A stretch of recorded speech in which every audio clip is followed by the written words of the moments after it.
cette express, militant debout. Pour le Togo, mouillons le maillot. Au but, droit au but, nous sommes debout pour la victoire. Au but, droit au but, marquons le but de la délivrance. Mes chers compatriotes, Togolaises et Togolais, dans quelques heures, le marqueur indiquera le 52e anniversaire de l'accession de notre jeune nation à la souveraineté internationale.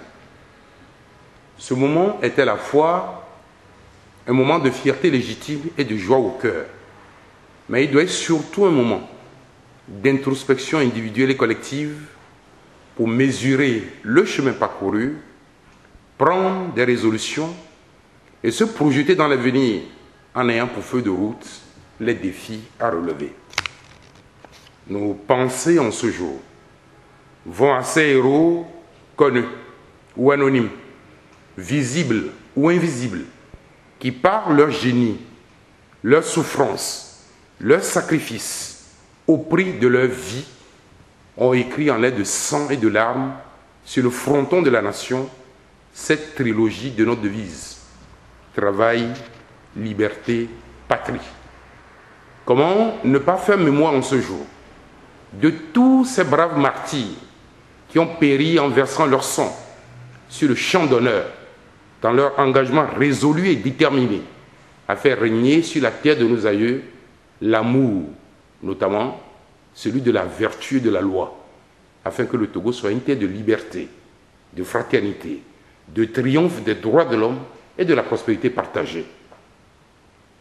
Ce sont leurs mémoires, leur courage et leur sacrifice que nous célébrons aujourd'hui et devant laquelle nous jurons de poursuivre, dans la droite ligne de leur filiation, le combat pour que la liberté, qui est un des principes cardinaux de la condition humaine, ne soit plus un rêve inaccessible pour le peuple togolais.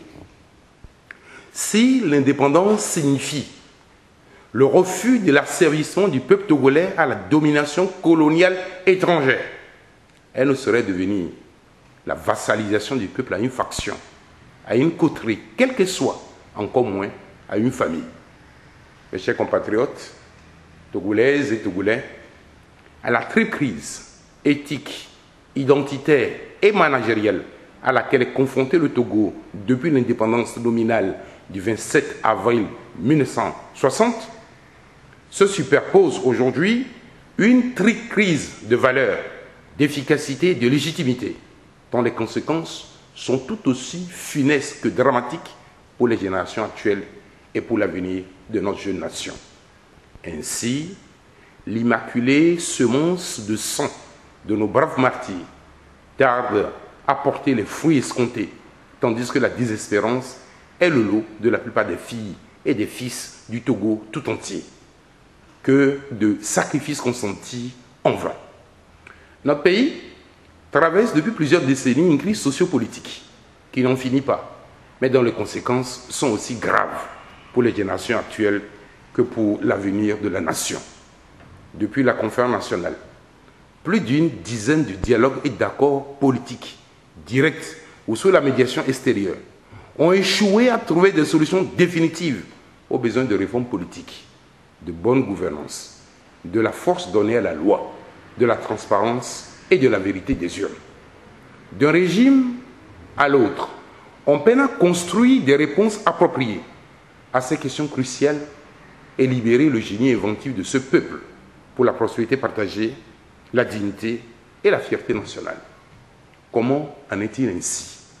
La réponse à cette interrogation est toute simple: la volonté des uns de conserver le pouvoir quoi qu'il en coûte par des manœuvres politiciennes, l'instrumentalisation du monopole de la violence d'État, la corruption d'un côté, et de l'autre, l'absence d'une véritable stratégie gagnante au sein des forces de l'alternance et du changement démocratique en raison de l'impasse des égaux due à la crise de confiance.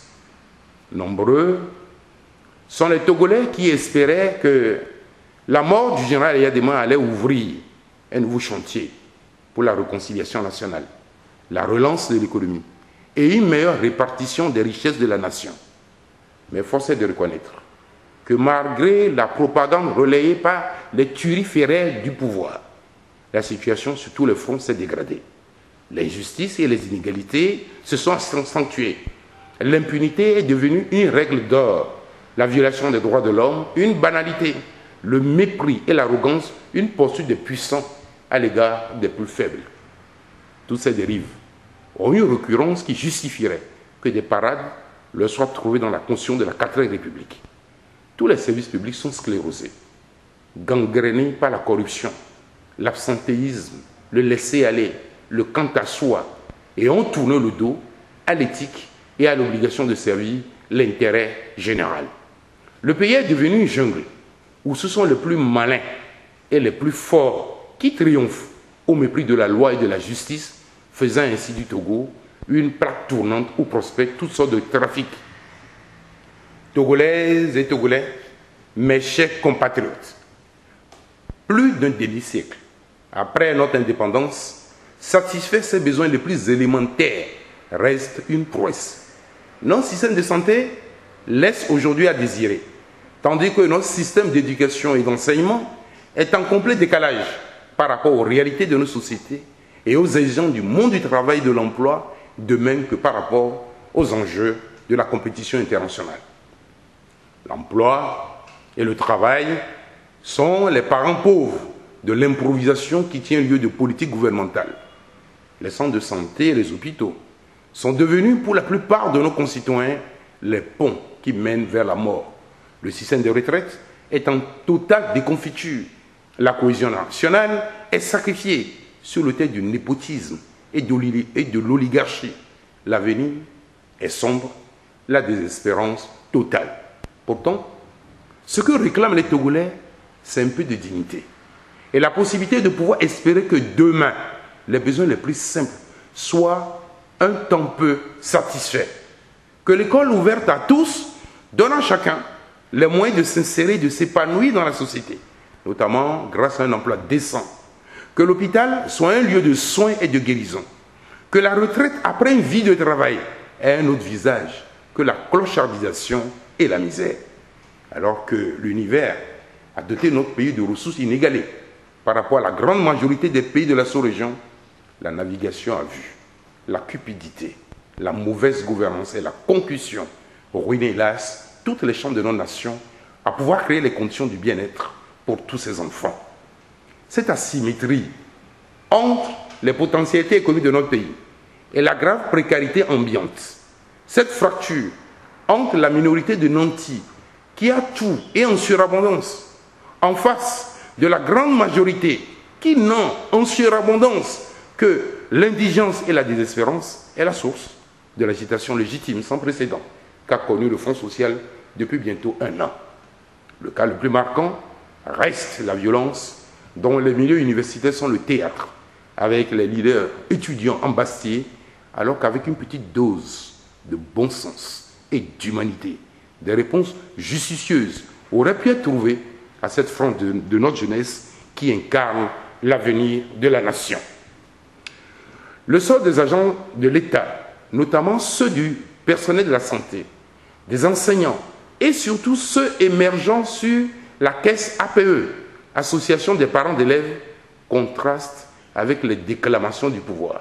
Tant vaut l'école, tant vaut la nation.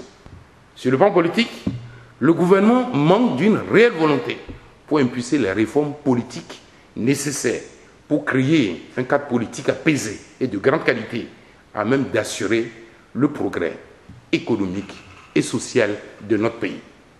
Les réformes institutionnelles et constitutionnelles, la mise en œuvre des pertinentes recommandations des missions d'observation électorale de l'Union européenne, l'élaboration d'un code électoral consensuel entre tous les acteurs politiques pour garantir la transparence électorale et la vérité des urnes, en vue d'énucléer les gemmes des conflits post-électoraux, sont des urgences que malheureusement les deux cadres parallèles du dialogue politique mis en place par le pouvoir n'ont pas réussi à traiter créant ainsi des tensions et une psychose au sein de la population qui redoute un nouveau coup de force électorale lors des prochains scrutins.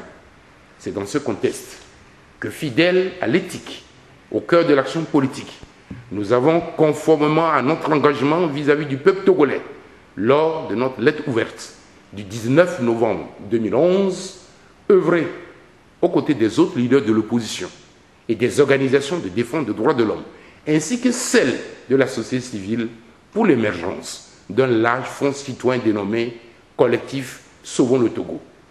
Nous sommes confiants au niveau du collectif Sauvons le Togo, qui incarne depuis le 4 avril 2012 la première force citoyenne au Togo, que le pouvoir devra incontestablement compter avec nous pour définir les conditions idéales de transparence et d'égalité de chance de toutes les formations politiques avant d'engager le peuple togolais dans les prochains processus électoraux. Alors que les discussions sur les réformes actées dans l'APJ, signées depuis août 2006, sont dans l'impasse, les tortionnaires en liberté, les falsificateurs du rapport de la CNDH en balade, le peuple poursuivant son chemin de croix, la misère en bandoulière, le pouvoir, quant à lui, mobilise les populations de nos villes et campagnes et déroule sa machine électorale.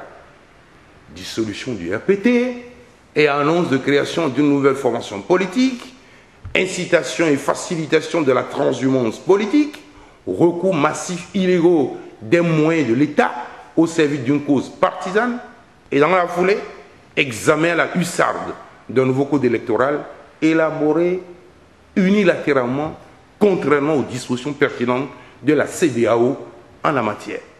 Tout se passe au Togo, comme si la seule préoccupation du pouvoir est d'organiser des élections législatives bâclées pour s'octroyer une victoire frauduleuse, quoi qu'il en coûte.